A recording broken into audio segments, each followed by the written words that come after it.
Hello friends, কেমন আছো সকলে? আশা করি সবাই ভালো আছো, সুস্থ আছো।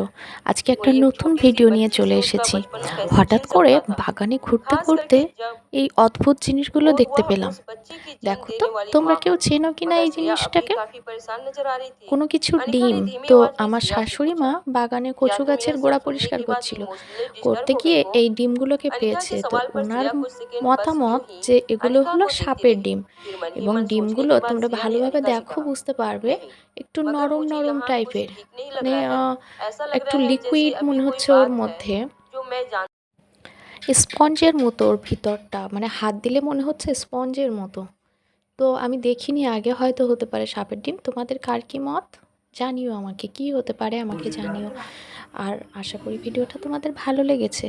দেখা হবে নতুন আর একটা ভিডিও নিয়ে। ততক্ষণে সকলে ভালো থেকো, সুস্থ থেকো বন্ধুরা। টাটা।